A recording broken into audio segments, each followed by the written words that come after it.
নমস্কার, দেখছেন রিপাবলিক বাংলা। সোজাসুজি স্বর্ণালীর দায়িত্বে রয়েছে আজকে আমি মধুকল্পিতা।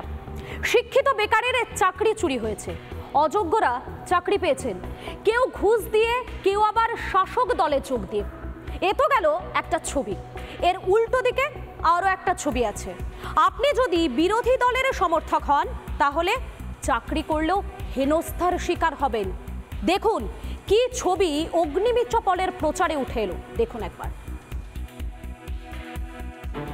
আপনি বিচার দিয়ে ছেলে মেয়েদের চাকরি খেয়ে নিয়েছেন অনেক ছাত্রছাত্রী, আজকে জনগণ বিচার দিয়ে আপনার চাকরি খাবে।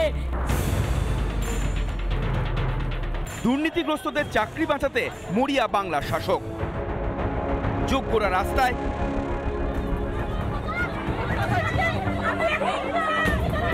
একদিকে এই ছবি আর অন্যদিকে বিরোধী দল করায় সরকারি চাকরিতে লাঞ্ছনার শিকার। খড়গপুর গ্রামীণে এক একটা এলাকা পায়ে হেঁটে এবার প্রচার অগ্নিমিত্র পলের, এবং এই প্রচার করতে করতেই একাধিক অভিজ্ঞতা হচ্ছে। এখানকার মানুষজনরা প্রচারের র্যালি থামিয়ে অভিযোগ করছেন অগ্নিমিত্র পলকে। ভোট প্রচারে মেদিনীপুরে বিজেপি প্রার্থী অগ্নিমিত্রা পল। প্রচারের মাঝে বিজেপি প্রার্থীর গাড়ি থামিয়ে অভিযোগ স্থানীয় বিজেপি কর্মীর।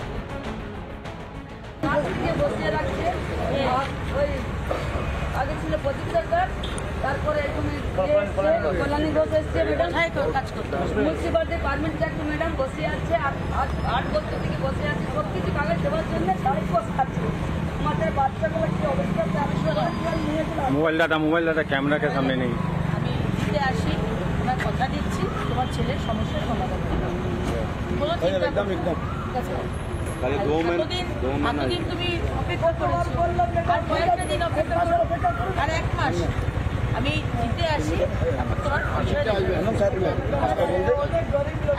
চিন্তা করো না, তুমি একদম চিন্তা করো।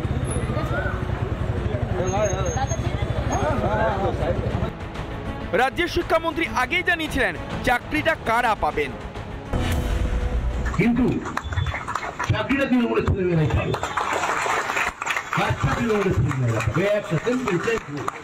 আর কিছু নয়। কিভাবে পাবে, কোথায় পাবে, কেন পাবে সেসব আমি বলবো না, কিন্তু এটা হবে, এটা হবে। বিজেপি প্রার্থীর অভিযোগ, মেদিনীপুর খড়গপুরে বারে বারে এমন হেনস্থার অভিযোগ করা হচ্ছে। পার্মানেন্ট চাকরি এই মিউনিসিপ্যালিটিতে করে যে মা এসেছিল, তার ছেলে আজ 8 বছর ধরে তাকে বসিয়ে রেখে দিয়েছে, কারণ সে বিজেপি করে বলে। আজকে এই হচ্ছে তৃণমূল সরকার, বিরোধীদের মুখ বন্ধ করে দিতে চায়, মানে বিরোধী শূন্য রাজনীতি করতে চান মমতা বন্দ্যোপাধ্যায়। অযোগ্যদের চাকরি আর যোগ্যদের বঞ্চনা, শাসক হলে চাকরি, বিরোধী হলে কোথাও বঞ্চনা, কোথাও লাঞ্ছনা। এখানে যারা সাধারণ কর্মী সমর্থক রয়েছেন বিজেপির, তাদেরকে বিভিন্ন জায়গা থেকে বসিয়ে দেওয়া হচ্ছে চাকরি থেকে, এবং সুযোগ সুবিধা থেকে বঞ্চিত করা হচ্ছে। খড়গপুর থেকে ক্যামেরায় অমিতের সঙ্গে স্বর্ণালী সরকার, রিপাবলিক বাংলা। গরিবের মাথার ছাদ চুরি হয়ে গেছে, প্রকৃত উপভোক্তারা বঞ্চিত, অথচ ভোট প্রচারের মঞ্চে মুখ্যমন্ত্রী কেন্দ্রের ঘাড়ে দায় চাপাতে ব্যস্ত। মুখ মুখোশের এই খেলার পর্দাফাঁস। বাঁকুড়ার গঙ্গাজল ঘাটিতে কেমন আছেন গরিব মানুষরা? আবাসের ছাদ আদেও পেয়েছেন? গ্রাউন্ড জিরো থেকে এক্সক্লুসিভ রিপোর্ট রিপাবলিক বাংলায়।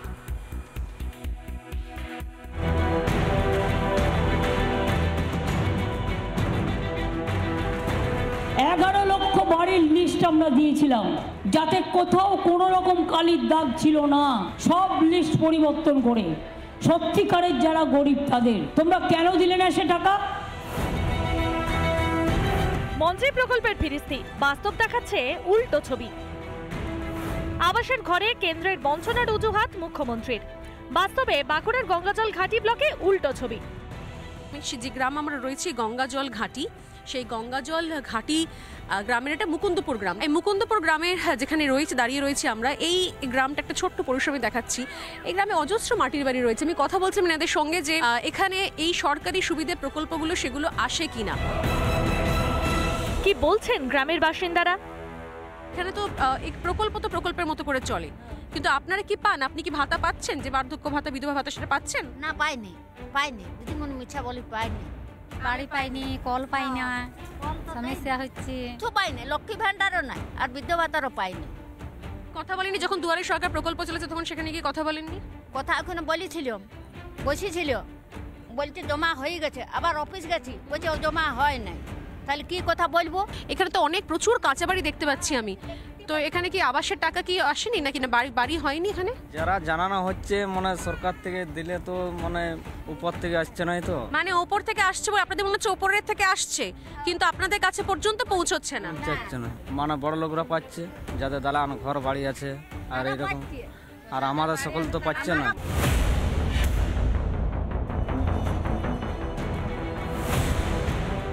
মানুষের ক্ষোভ বাড়ছে। এই প্রেক্ষিতে কেন্দ্রের পর আবাসের বঞ্চনা নিয়ে ভোট অজুহাতকে খাড়া করেছেন মুখ্যমন্ত্রী। আমরা দেবো টাকা, তাও পারমিশন পাচ্ছি না। ইলেকশন না থাকলে আমি 1 সেকেন্ডে করে দিতাম, ইলেকশন বলে আমাকে পারমিশন নিতে হচ্ছে। আর বিজেপি বলছে ইলেকশনের আগে দেবে না। কেন্দ্রের প্রকল্পের টাকা কেন নয় ছয়, এই প্রশ্ন তুলে পাল্টা সরব বিরোধী দলনেতা শুভেন্দু অধিকারী। কত বাড়ি দিয়েছেন নরেন্দ্র মোদী সরকার? 40 লক্ষ বাড়ি দিয়েছেন, 45,000 কোটি টাকা দিয়েছেন। আরামবাগের সভা থেকে নরেন্দ্র মোদী বলেছেন, বাড়ি পাননি কেন? মানুষের এই বঞ্চনা আর কতদিন? দায় ঠেলাঠেলি রাজনীতিতে আর কত বঞ্চনা? প্রশ্ন উঠছে লালমাটির জেলায়।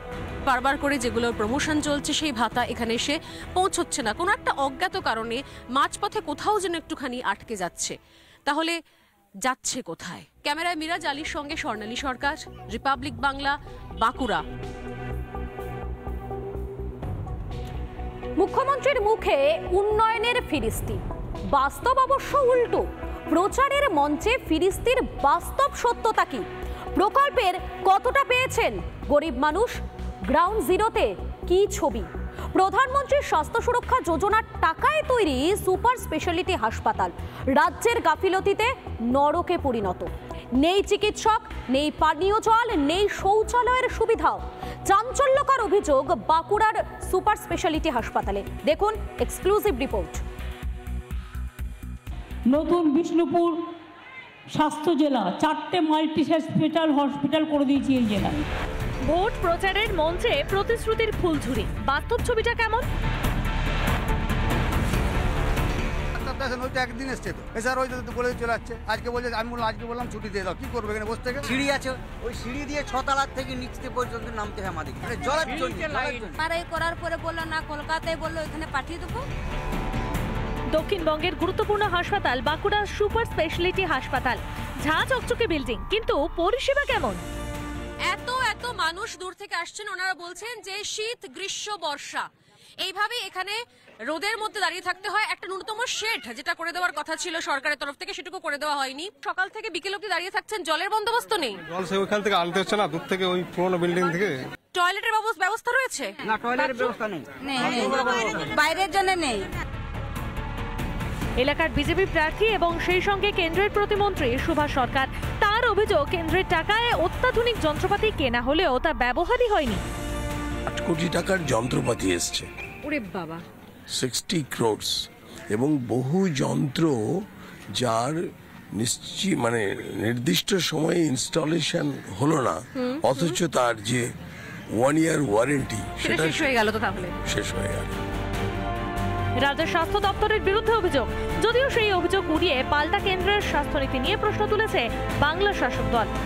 সারা ভারতবর্ষের চিকিৎসা ব্যবস্থা কি ভালো হয়েছে? আজকে এইমস এর অবস্থাটা কি? পশ্চিমবঙ্গে তো সেটা তো সম্পূর্ণভাবে কেন্দ্রীয় সরকারের। এই ব্যাপারে কথা বলতে গেলে কেন্দ্রীয় সরকারের স্বাস্থ্য দপ্তর, যেটা যাদের পরিষেবা একেবারে তলানিতে ঠেকেছে, তাদের আরেকটুখানি গা ঝাড়া দিয়ে উঠবে।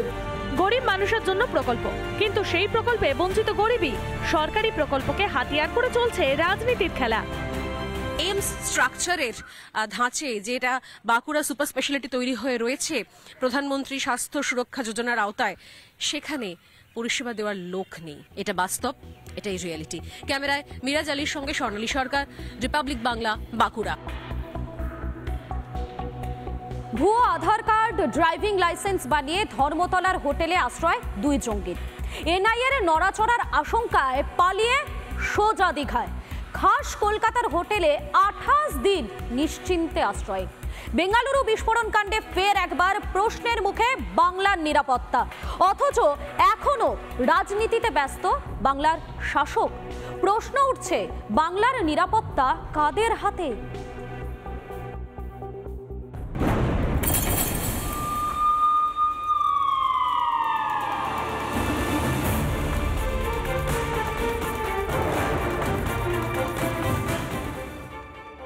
ব্যাঙ্গালোরে একটা বোমা পড়েছিল, 2 ঘন্টার মধ্যে আমরা ধরে দিয়েছি। আমাদের পুলিশ জঙ্গিদের নিরাপদ আশ্রয় হয়ে উঠেছে এই বাংলা। বেঙ্গালুরুর বিস্ফোরণে জড়িত জঙ্গি লুকিয়েছিল কলকাতায়, তদন্তে সফল এনআইএ, অথচ রাজ্য পুলিশের পিঠ চাপড়াতেই ব্যস্ত মুখ্যমন্ত্রী।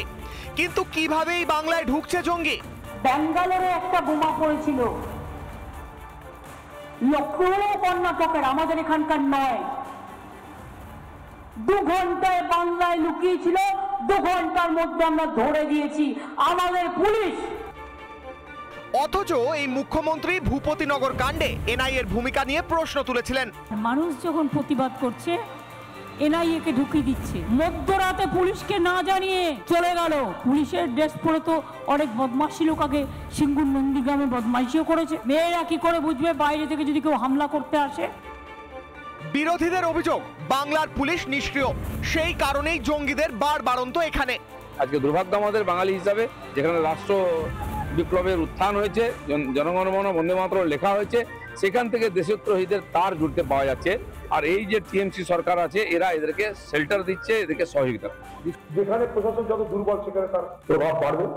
পশ্চিমবঙ্গের প্রশাসন দুর্বল, পশ্চিমবঙ্গের প্রশাসনের একটাই কাজ তৃণমূলের সেবা করা, তাই এখানটায় অন্য কাজে তাদের মন দিতে হয় না। তাই এখানে দুর্বৃত্ত সন্দেহবাদীদের আড্ডা তো বাড়বে। শাসকের দলদাস পুলিশ, এমন অভিযোগ বারবার তোলে বিরোধীরা। নিরাপত্তা নেই সাধারণ মানুষের। খাগড়াগড়ের পরেও শিক্ষা হয়নি শাসকের, এখনো শাসকের মুখে সাফাই। দিন আগে তো মধ্যপ্রদেশ থেকে অ্যারেস্ট হয়েছিল কোনো এক জঙ্গি, বিজেপির আইটি সেলের সদস্য হয়ে মধ্যপ্রদেশে জঙ্গিরা বসেছিল। উত্তরপ্রদেশ থেকেও অ্যারেস্ট হয়েছে।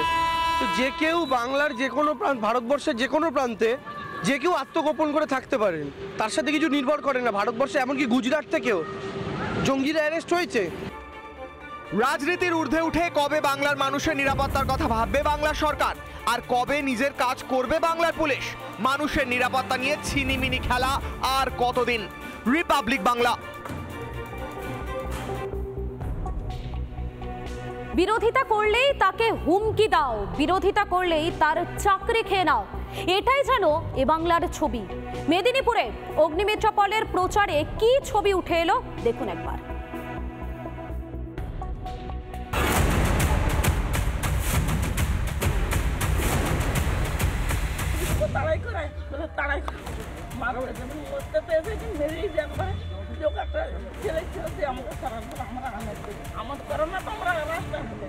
এ রাজ্যে বিরোধী দল করা যেন পাপ, কেননা তৃণমূল বিরোধী দল করলেই বারবার আক্রমণের শিকার হতে হয় বিরোধীদের। মেদিনীপুরে বিজেপি করায় চাকরি থেকে বসিয়ে দেওয়া হয়েছে এক যুবককে, আর এবার বিজেপি কর্মীদের ওপর অত্যাচারের আরো ভয়ঙ্কর ছবি উঠে এলো।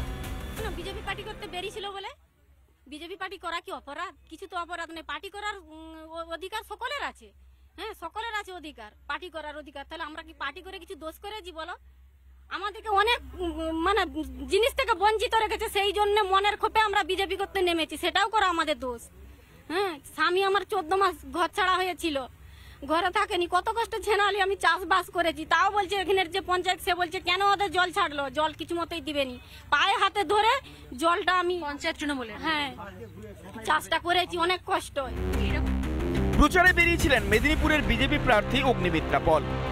জনতার মাঝে যেতেই একের পর এক বিস্ফোরক অভিযোগ বিজেপি কর্মীদের।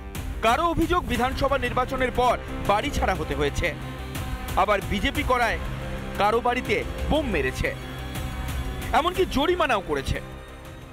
তিরপল ঘেরা হয়ে রয়েছে, ভেঙে দিয়ে তারপর বাপ ছেলেকে নিয়ে গেছে তুলে রাতের বেলা মেরেছে। তারপর বাথরুম দেয়নি, টাকা নিয়ে ঘুরে দিয়েছে, বাথরুম দেয়নি। আবার 10,000 টাকা আবার জরিমানা লিছে বিজেপি করছে বলে 10,000 টাকা জরিমানা। আপনারা বিজেপি করেন? আমরা এখানে যত আছি সকলেই যতগুলো আছে এখানে যত জুটেছি সবাই বিজেপি।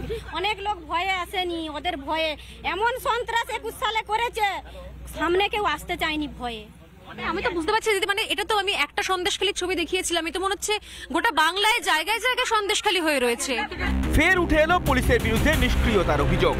মেদিনীপুরের বিজেপি কর্মীর দোকান ভেঙে দিয়েছে তৃণমূল আশ্রিত দুষ্কৃতীরা, কিন্তু পুলিশ নাকি শুধু সামনে দাঁড়িয়ে দেখেছে।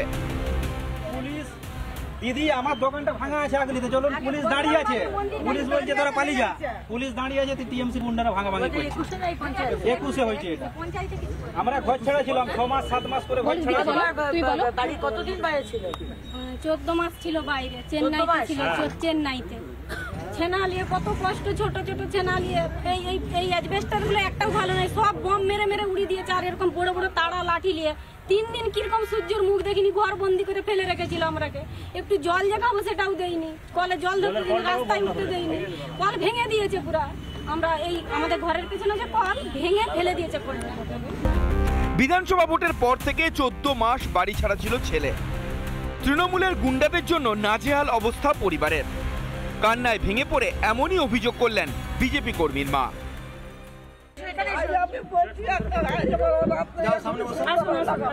এখানে বলছে আজকে আমরা বলছি রাতে বম ফেলতে কিছু হবে না, তোমার কাছে দিদি ভাই আছে, চিন্তা করো না, আমাদের সবার স্বামী কিচ্ছু হবে না। আবার রাতে কি হবে রাতে যদি বোম পড়ে আমাকে জানাবে, আমি আসবো, দেখবো কার সাহস তোমাদের উপর বোম ফেলার। অগ্নিমিত্রা প্রচারে যেতেই তার কাছে অভিযোগের পাহাড়। শুধু পাশে থাকার বার্তা দেওয়াই নয়, এর শেষ থেকে ছাড়বেন বলে হুঁশিয়ারি মেদিনীপুরের বিজেপি প্রার্থীর। বুঝতে পারছি দিদি, মানে এটা তো আমি একটা সন্দেশখালী ছবি দেখিয়েছিলাম, আমি তো মনে হচ্ছে গোটা বাংলায় জায়গায় জায়গায় সন্দেশখালী হয়ে রয়েছে। জায়গায় সন্দেশখালী, মানে মেয়েদের মায়েদের কোনো সম্মান নেই, কোনো তাদের প্রতি মায়া দয়া নেই, এত এরকম ভাবে নির্মম ভাবে মার, কোনো সুরক্ষা নেই। এবং মানে প্রতিটা জায়গাতে একই যে পুলিশ আজকে তৃণমূলের দুষ্কৃতীদের সাথে পাশে দাঁড়িয়ে তারা এই অত্যাচার করেছে। এর পিছনে পুলিশও আছে, হয়তো এখন যে আইসিএসসি সে তখন ছিল না, কিন্তু এরা সব এক জাত। এবং এরাও আজকে যারা এসেছে সব আজকে বসে আছে, কখন 2024-এর 25শে মে আসবে লোকসভার ভোট, আবার তারা এইভাবে ভোট করাবে। ভোট আসে ভোট যায়, কিন্তু এ রাজ্যে হিংসা সন্ত্রাসের রাজনীতি জারি থাকে। তৃণমূলের বিরুদ্ধে কথা বললেই শিকার হতে হয় শাসকের রক্তচক্ষুর। বিরোধীদেরকে হাতে ও ভাতে মারার চক্রান্ত তৃণমূলের। রিপাবলিক বাংলা।